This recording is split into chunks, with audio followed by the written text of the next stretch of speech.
My name is Instructor Reeves, and I am her assistant, Miss Smith. And today, we'll be teaching you the basics of fencing, foil fencing.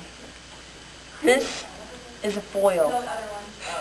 This is what we use to fence. This is a weapon, not a sword. It is placed on your left side, or if you're left-handed, on your right, like so. Then, we retreat to our dueling positions. First, we must take our stance. Place both feet at a 90-degree angle. And then, what we do is we must salute each other. And now this is our salute. We grasp our sword and point it at our opponent. We place it to our face and swish. And then we salute our onlookers.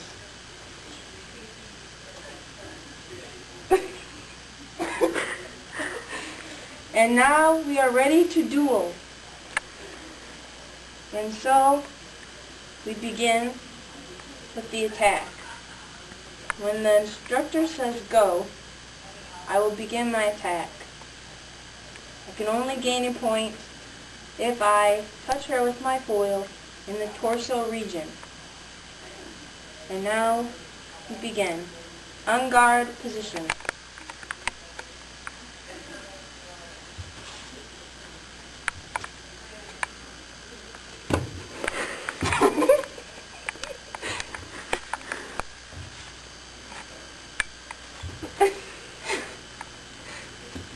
Oh, point one. If that were a real duel, I would have scored 1 point.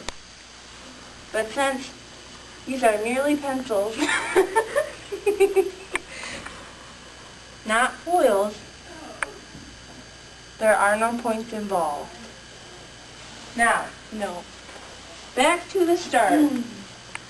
Now, my assistant and I will be demonstrating a very powerful move used often in the Olympics and other places of competition, tournament.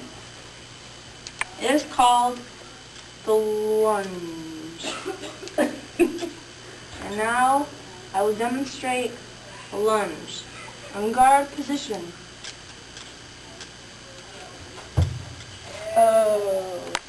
Point for Instructor Reeves. That may have looked easy, but in fact, foil takes much dedication and hard work.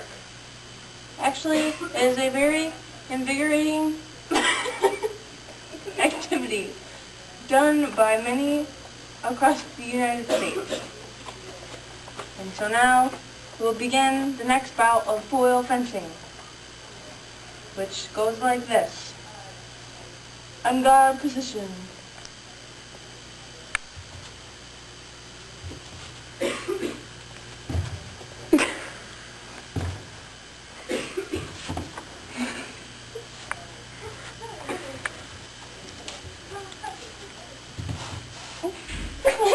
It's quite slippery.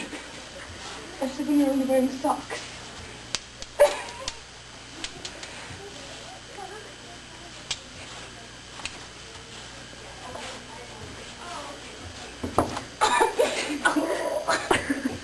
Now, what we have just demonstrated is a very crucial part of foil fencing.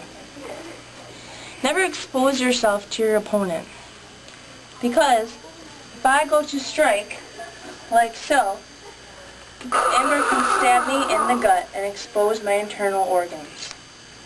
She could also slice higher and potentially cut off my entire arm, which will then lead me to fight with my left hand. Not good. And so, this is why you must never raise your fencing hand higher than your opponent's shoulder or earlobe.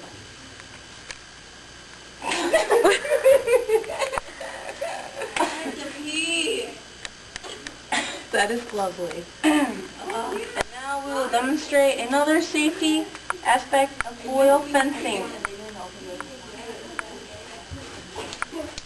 And I do a spin move. But then Amber has just decapitated me. Sad day. Therefore, we must never turn our backs on our opponents, because they could stab us through the brain. The fencing mask is only a mask and not a helmet. It is not protected in the back, and so you can get your head chopped off pretty easily. Now, we would like to tell you about proper foil fencing attire. First, you must put on a full body suit, which is comprised of a quilted canvas-like material. You put on the garb like so, stepping your foot in through the groin loop, and then having a partner zip up the back. Females will notice two accessories. They go in the front pockets of your vest. They look like squashed wiffle balls, but really they are your breast protectors. Although they don't really work, because all the time the little pockets are down right here. So really, it's a decoy mechanism to fool your opponent into thinking that your boobs are much lower or higher than they actually are. Or you have more than two.